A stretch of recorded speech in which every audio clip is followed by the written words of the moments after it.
Hello and welcome back to ERU, where we round up the biggest results and talking points from across European football. Premier League is covered on winners and losers on Football Daily, so we are focusing on the creme de la creme of the rest of Europe's top 5 leagues. Joining me today is the creme de la creme of Football Daily. It's Henry Hill. Henry, how are you on this Monday morning? Nice, loving that. Great intro for me. Pretty well, thank you. It was interesting when we did Continental Club last week. You talked about the excitement of Lyon versus Marseille this weekend, provided there be no fan trouble, and you were spot on once more. I can't believe, and we're not quite, I thought I'd quickly bring it up because it's not quite discussing what we're discussing today, but I cannot believe that it's happened again. Fan trouble once more. Jean-Michel Aulas almost kind of defending it, saying the game should have continued. The same man that said that points should have been deducted after the Nice-Marseille match. He's there. There's an amazing picture of Thierry Henry looking sort of gobsmacked at everything Aulas says. I don't know if you saw that, but yeah, Dukes, what was your take on that? Because it was just the game to be abandoned after 6 minutes. It kind of shows, I feel, as if French authorities have said enough is enough, because this is getting stupid. Yeah, I mean, there's been so many incidents. What are we on now? 5 or 6 so far this year, and I'm starting to feel incredibly sorry for the likes of Payet and Neymar or anyone who has to go and take a corner in front of opposition fans in France. And it's not just Marseille fans. Obviously, this was Lyon here. We've seen it with other clubs as well. I don't think you can just say, oh, they're playing against Marseille, they get revved up by that atmosphere. I think they're incredibly guilty, Lyon fans, as of other opposition fans have been this year. And French football really needs to get a grip on what is turning into a pretty nasty situation. Yeah. And it will really start affecting clubs. If games continue to get abandoned, it'll affect their coffers, and you expect clubs to come down pretty hard on their own fans. So, yeah, troubling scenes in France once again. Guys, make sure that you leave your thoughts about that in the comments down below.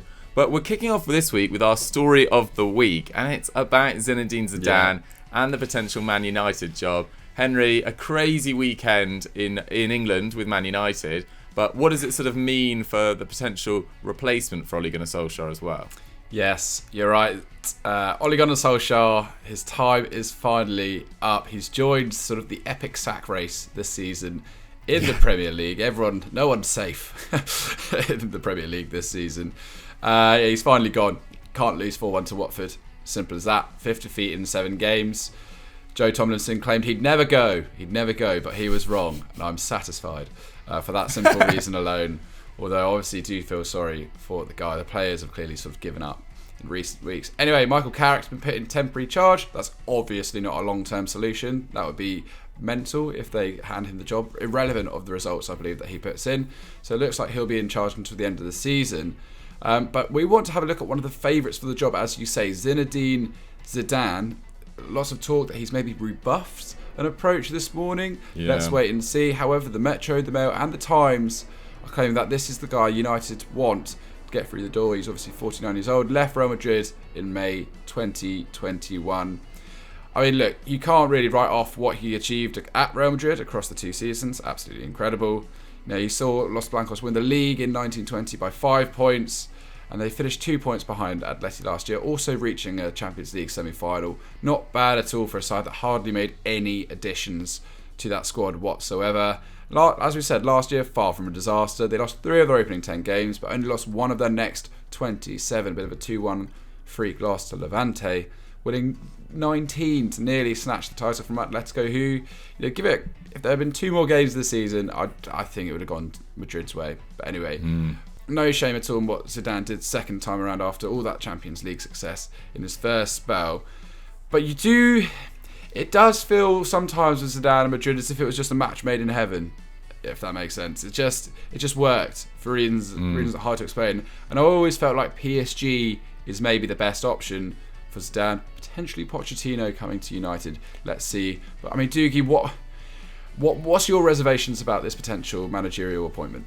Well, I don't think it would be terrible by any stretch, and I think he'd definitely be an improvement on Ole Gunnar Solskjaer. But what United are looking to do over the next 2-3 years is to challenge and then eventually overtake the likes of Klopp, Pep and Tuchel, which I'm not sure he's at that calibre of manager, personally at least. And obviously Klopp is stepping down in 2024, Pep in 2023. So United need to be ready to strike and go for the jugular as soon as they step down. And the team obviously right now is in an absolute state. It's not like at Real Madrid where he came in after Carlo Ancelotti or came in after Solari and managed to turn the ship around, but still had a very talented squad of players. Obviously they've got a very talented squad of players right now, but extremely low on confidence. They're obviously 8th, but should be 11th by expected points. So you've got to ask yourself, is Zidane really the guy to turn that around in the short term over the next 2 to 3 years? I'm not totally sure. I'd rather Pochettino or Ten Hag potentially. Zidane would be a very good third choice, I think. I mean, he's a very sound defensive coach. I think that went slightly under the radar during his time, particularly his second stint at Real Madrid, actually. Last year, Real conceded just 28 league goals, which was only 4 more than Atleti and 4 fewer than the best in the Prem, which was Man City. So a really sound defensive coach. And as you say, didn't have the sort of spending that he had during his first stint in charge and didn't have the same financial power that Man United would have over the next 2-3 years, in that COVID-effective time at Real Madrid.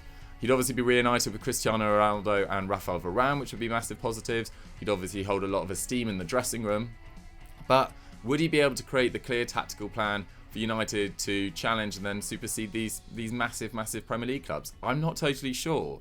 And obviously, in that midfield area, where he could previously rely on Kroos, Modric, Casemiro, you're now looking at a real midfield of very few high-quality options. Paul Pogba would probably be reignited by his arrival there, and hopefully with that long-awaited, reunion with Zidane that he's always been looking for, union I should say, they've never actually worked together, then I think it would bring the best out of him potentially.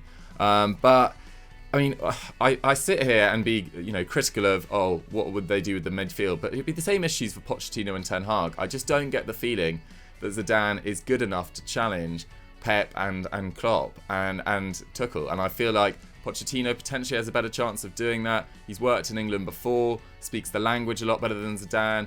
Ten Hag with his clear tactical philosophy as well. I think his tactical blueprint would work really well at Man United over a number of years as well. And Guillaume Balaguer is crucially reporting on the BBC Today, which you mentioned earlier, that Zidane doesn't even want the job, that he's potentially going to wait until Pochettino leaves PSG at the end of the year. Maybe Pochettino comes in to Man United. That feels like something that's being pushed particularly hard by Sir Alex Ferguson.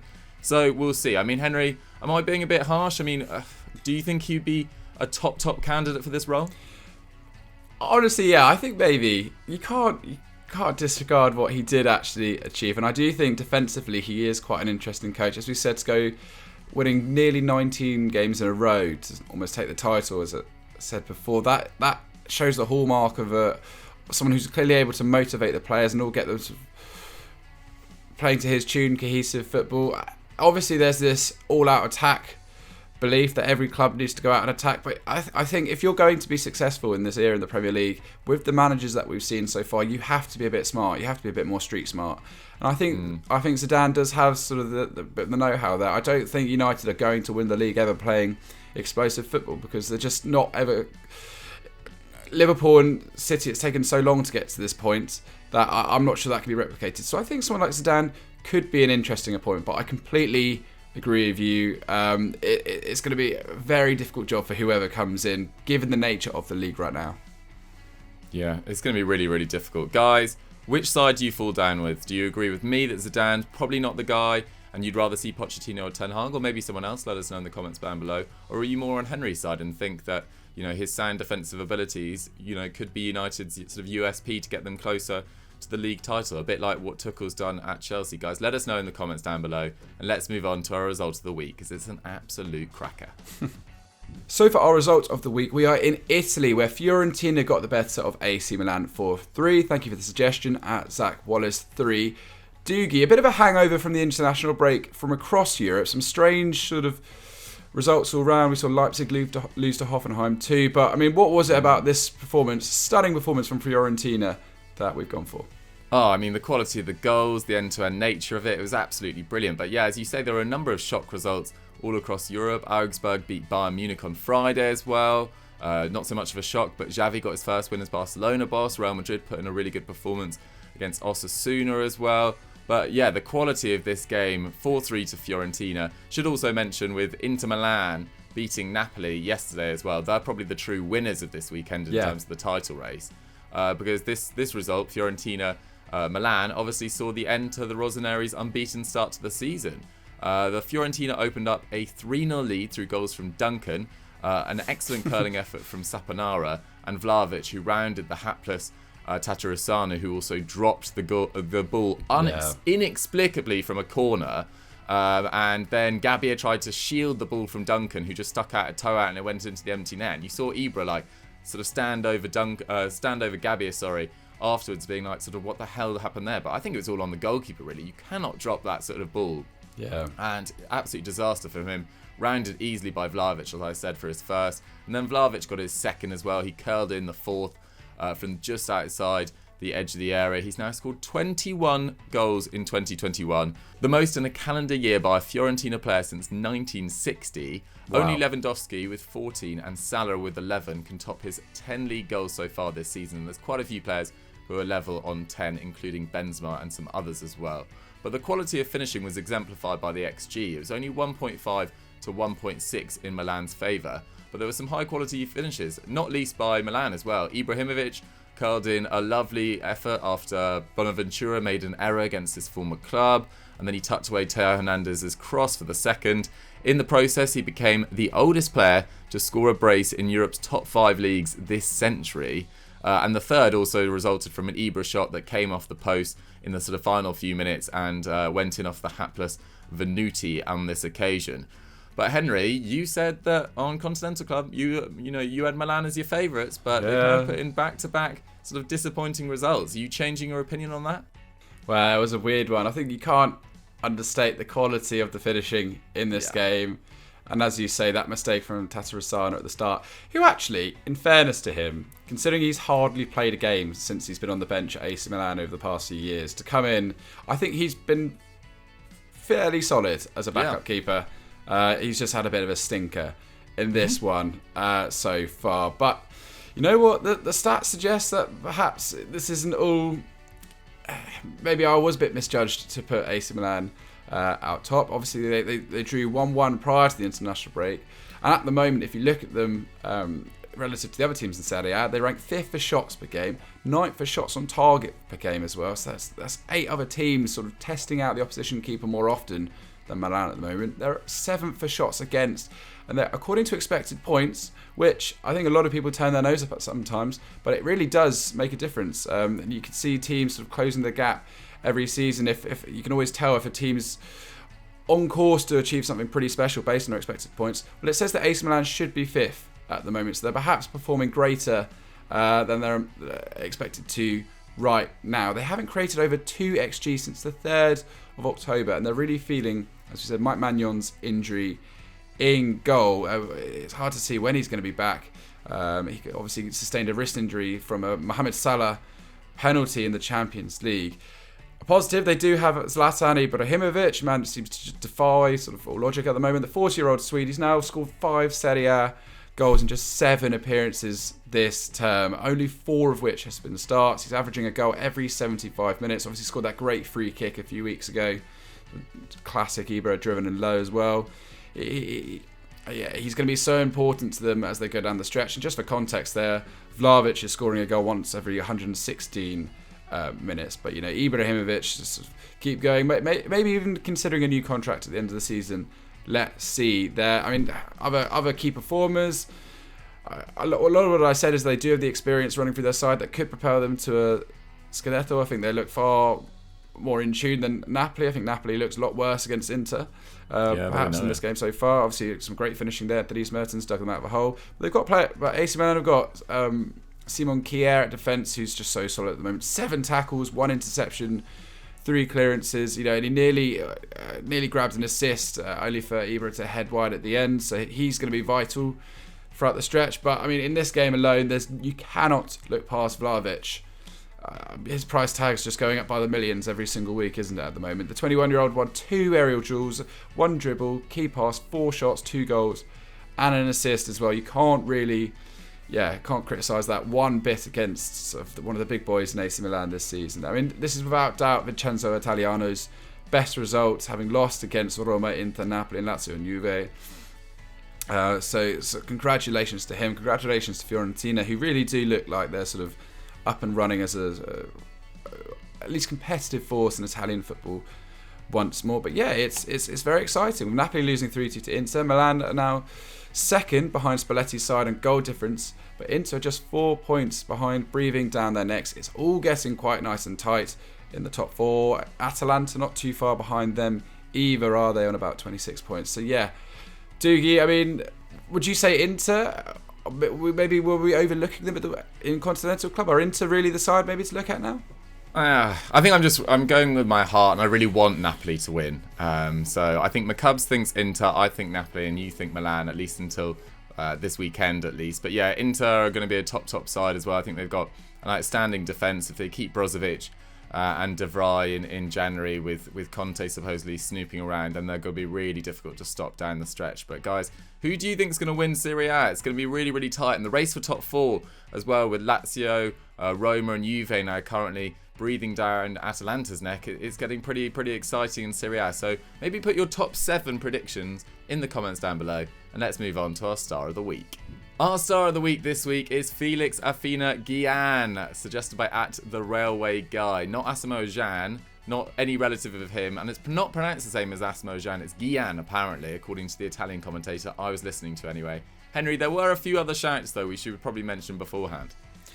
Yeah, we could have gone for Toni Kroos. He got 2 assists. Real Madrid won 4-1 to go top of La Liga. Bonucci for his 2 penalties against Lazio. Or Messi, who finally got off the score sheets in Liga. And although PSG were lucky to walk away with 3 points against Nantes, which I found very amusing. Crazy red card from Keylor Navas. Yeah, what a fool. Speaking of crazy red cards, Aberdeen, injustice there in the Scottish Premier League. I hope that's overturned against Dundee United. Another fan shoving a player. The fan stood up to him and he gets red carded. Ridiculous. But anyway, last night something very special happened. I was watching this game. I jumped off my seat. It was so great at the end. Mourinho's Roma were struggling to break down Genoa, managed by Andriy Shevchenko for the first time. They completely dominated, 19 shots to their 1. But that was until Mourinho, the masterstroke, brought on an 18-year-old Felix Afena-Gyan. He entered the day, and they finally scored. He made it 1-0 after finishing a lovely move. Mkhitaryan runs, first time finish into the bottom corner. You would never have known that was his first Serie A goal.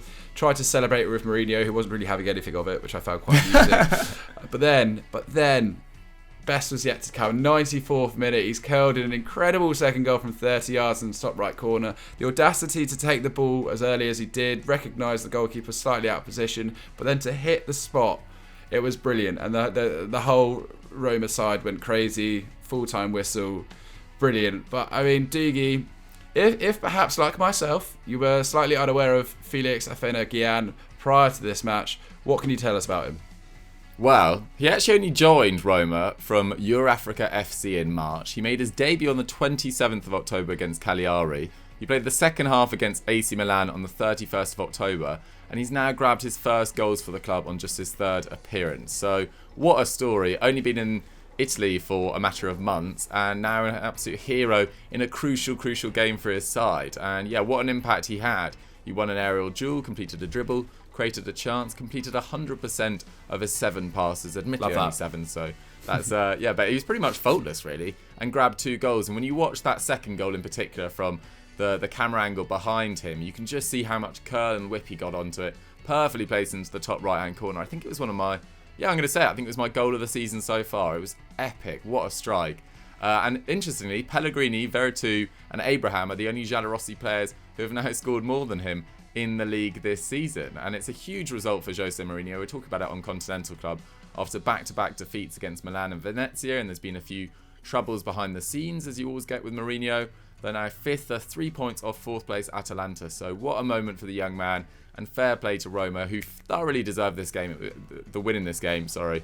It was probably one of their best performances of the season, but they just couldn't find that cutting edge until Afena-Gyan entered the fray. And hopefully he gets a start soon and can continue this remarkable little period for him. What a story. First player born in 2003 to score in Serie A, which makes me feel very, very old. But anyway, there we have it. But guys, that's ERU for this week. I hope you guys enjoyed the show. Let us know what you guys thought of our story of the week, result of the week, and star of the week as usual. Henry, if they've enjoyed this, what should they go and watch now? Oof, well, I think McCubbin did a good little scout report. He was very down on it the other day on Counter Club, but a great scout report on what Xavi needs to do, improve things at Barcelona. Clearly he watched it, took some hints, because they obviously went and won their first game. So go check that out to see where Xavi is getting all his top tips from. Perfect. Yeah, and then on Saturday we did 10 player returns you didn't see coming as well. Oof. We didn't actually have resource to do a video yesterday, unfortunately. So this is our first video since Saturday, but I hope you guys enjoyed it, and we'll catch you later on in the week. See you later.